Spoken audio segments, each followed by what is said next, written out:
Salam dari Sobat Ngarik Riau. Hari ini kita bertemu dengan Pak Lagiran. Yes. Nah, datangan Pak Lagiran ini ke sini tadi ingin meminta obat untuk istrinya.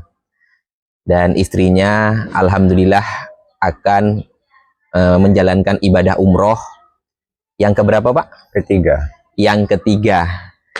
Pak Lagiran ini bukan pegawai, bukan mempunyai usaha. Kerja sehari-hari Pak Lagiran apa? Nelayan. Hanya sekedar nelayan, saudaraku. Tapi yang membuat motivasi, semangat, ini Pak Lagiran sudah 2 kali pergi umroh. Dan istrinya yang akan pergi untuk tanggal berapa, Pak? Tanggal 6. Tanggal 6 ya, tanggal 6 besok ini, sekitar seminggu lagi, itu umroh yang ketiga kalinya. Yang mau saya tanyakan nih, Pak, Iya. keseharian Bapak kan hanya nelayan, bukan penjual ikan di tempat pengepul ikan ataupun toke ikan, bukan ya? Bukan. Memang nelayan ya? Nelayan. Pergi umroh itu untuk sekali pergi biayanya berapa, Pak? Sekitar 35. 35 juta dari hasil menjaring lah nelayan. Nelayan. Ya?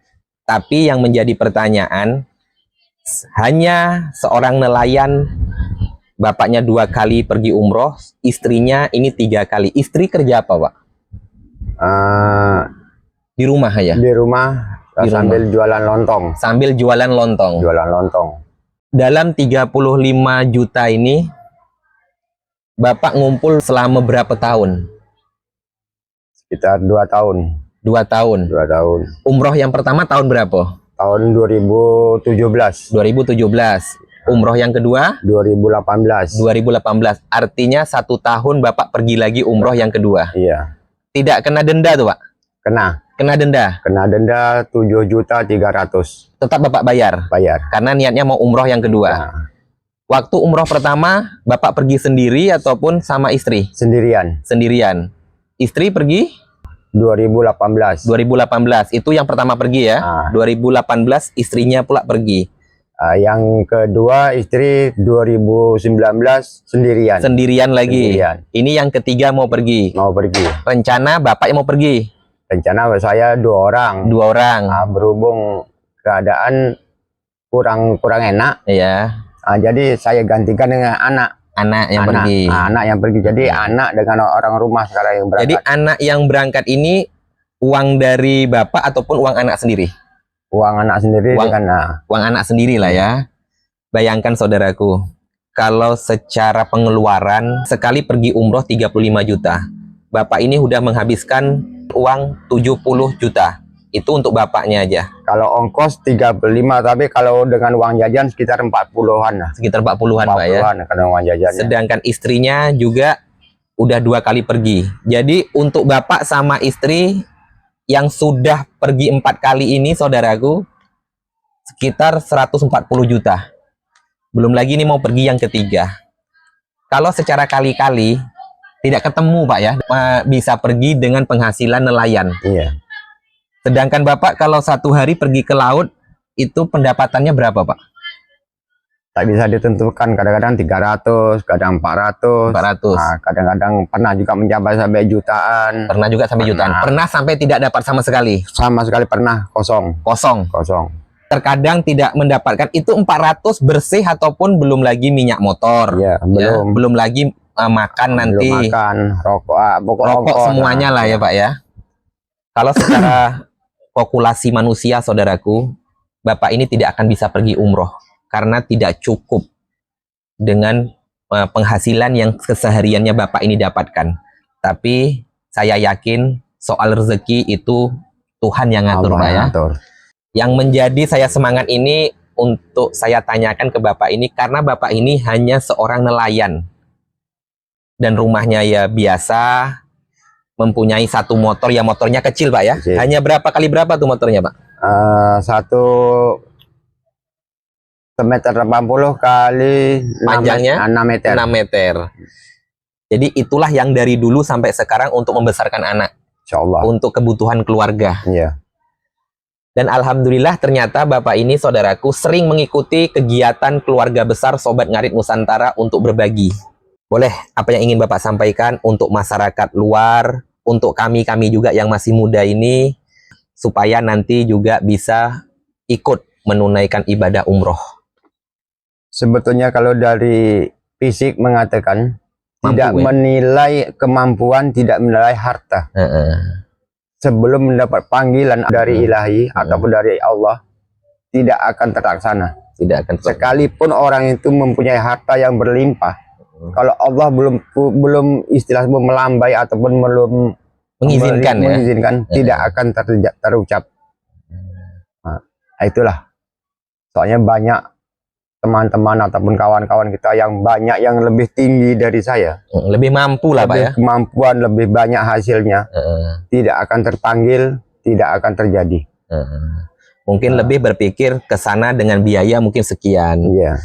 Sedangkan Bapak ini, saudaraku, orang yang tidak berpendidikan tinggi dan juga tidak mempunyai jabatan, kesehariannya hanya nelayan. Alhamdulillah Allah Subhanahu wa Ta'ala selalu mempermudahkan urusan Bapak ini. Amin. Ya kita doakan semoga selalu dilancarkan rezekinya, dipermudahkan segala urusannya, diberi kesehatan, diberi kebahagiaan dalam rumah tangganya. Insya Allah apapun yang diinginkan di tahun ini ataupun di tahun depan, mudah-mudahan dihijabah, dikabulkan oleh Allah Subhanahu wa Ta'ala. Itulah harapan kita. Cuman satu pesan dari saya. Iya Pak. Ini pengalaman yang pernah saya terjadi di Mekah maupun di Madinah. Jika mau berangkat ke Tanah Suci, ingatlah pada pesan saya, bekalnya nanti. Terutama sekali masalah ongkos. Tidak menafikan ongkos itu dari mana. Yang penting cara mendapatkan ongkos ya harus yang bersih, halal lah Pak ya. Halal, jangan sampai uang yang kurang bersih dibawa dari korupsi misalnya ataupun dari penipuan, dari hak orang lain lah. Jangan sekali-sekali dibawa ke sana. Percuma. Banyak contoh, satu kamar dengan saya dah 2 orang terjadi kejadian tuh. Yang dibawa katanya sekian, nyatanya hilang. Itu yang nanti yang menjadi permasalahan kawan satu kamar. Nanti sangka berburuk sangka katanya kawannya yang ngambil, kan tidak. Itu pokoknya diingat-ingat teman-teman siapapun yang mau berangkat, yang punya rezeki, mau ada tanganan, ada lambaian, ada seruan, ingatlah pada ongkos itulah biaya. Kalaupun sekalipun dari anak ataupun dari saudara, dari mana dapatnya? Betul. Harus ditanya, dari mana dapat uang nih, ngasih saya umpamanya kan. Nah, itu harus dipikirkan. Harus ditanya. Supaya nanti tidak jadi permasalahan. Karena niat kita di sana juga untuk ibadah. Dan sumber yang kita bawa juga ke sana, sumber yang jelas dari mananya, yang jelas halalnya lah. Itu yang harus dipastikan ya Pak ya. Yang penting bersih. Ini yang menjadi suatu motivasi juga. Mengapa Pak harus Bapak pergi 2 ataupun ini yang mau pergi yang untuk ketiga kalinya? Mengapa tidak rezeki yang Bapak punya itu diarahkan ke yang lain? Ataupun mungkin untuk membangun rumah, untuk membeli kebun, ataupun memang rasa cintanya Bapak dengan Tanah Suci Mekah? Pokoknya keinginan tuh kalau bisa setiap tahun. Pak daripada saya ambur-amburkan uang tuh kemana-mana, bikin rumah ataupun sebagainya, tidak bermanfaat.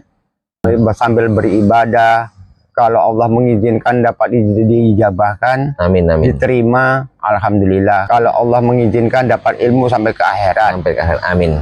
Daripada diambur-amburkan yang tidak menentu, nanti jadi maksiat. Suatu namanya zaman sekarang ini kan maksiat lebih banyak daripada beribadah. Istilah yang harus kita ingatkan. Yang mau saya tanyakan nih, di desa Bapak yang lebih dari Bapak hampir 3 kali umroh ada tidak?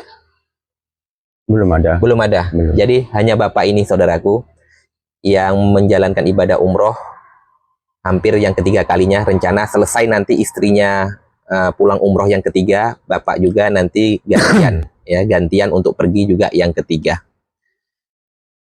Bapak ini merasa setiap uang yang Bapak ini dapatkan untuk ibadah umroh, uangnya itu tidak berkurang Pak ya? Insya Allah bertambah. Jadi 35 juta ini Bapak bawa untuk umroh, pulang itu dengan dari manapun ada lagi Pak. Alhamdulillah ada. Bahkan yang apa yang Bapak rasakan setelah pulang umroh dengan rezeki yang udah Bapak bawa umroh ini? Pokoknya lebih mulia yang dari pulangnya daripada berangkatnya. Dari berangkatnya ya. Tapi satu jalan satu keingatan, berat pulangnya daripada perginya. Berat pulangnya daripada perginya. Pulang daripada perginya. Karena kalau kemarin itu enak, sekarang kita harus pikirkan itu enak tak enaknya. Dulu kalau ini bisa diambil, oh ini punya orang, jangan. Menjalankan itu lebih berat daripada membiayai. Menjalankan sudah balik dari Tanah Suci, daripada ongkos, berat lagi jangan di rumah menjalankan. Karena kita harus memang benar-benar di sana apa yang sudah kita lakukan dipraktekkanlah di keseharian kehidupan kita Pak ya. Kalau kemarin kita bisa meninggalkan, sekarang jangan sampai ketinggalan waktu maupun ibadah lah ya Pak ya, ibadah 5 waktunya. Jangan sampai ketinggalan. Sesulit apapun, sepayah apapun, insya Allah jangan sampai. Hanya seorang nelayan membesarkan anak dan menghidupi keluarganya dari hasil nelayan. Ya, dan ini juga jadi pelajaran bagi saya pribadi.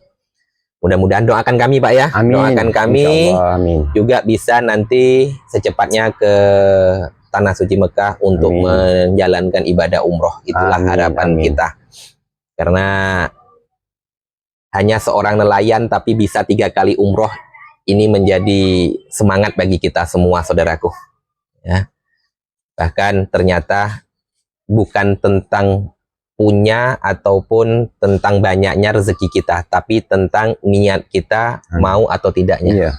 Alhamdulillah saudaraku, pulang dari sana ada terus rezekinya, dan itu memang langsung dirasakan. Pulang umroh pertama ngumpul lagi untuk rezekinya, akan pergi yang kedua. Ini udah pergi yang kedua, ini akan ngumpul lagi, akan pergi yang ketiganya. Kita doakan ya keluarga Bapak, dari suami, Bapak sendiri, istri, anak, mudah-mudahan bisa umroh semua. Itu harapan kita. Ya, karena inilah bukti saudaraku, Tuhan punya kuasa. Tidak ada yang sulit kalau Tuhan sudah berkehendak. Bayangkan ya, untuk mencari 35 juta aja bagi orang yang pertama ingin umroh sulit Pak. Bener-bener sulit itu. Apalagi ini Bapak hanya seorang nelayan. Berapa tahun Bapak jadi nelayan? Dari tahun 80-an. 80-an. 80 berapa itu Pak? Sekitar tahun 85. 85 saudaraku. Saya belum lahir lagi, Bapak ini sudah menjadi nelayan. Keberkahan dari seorang nelayan yang selama ini Bapak jalani membuahkan hasil.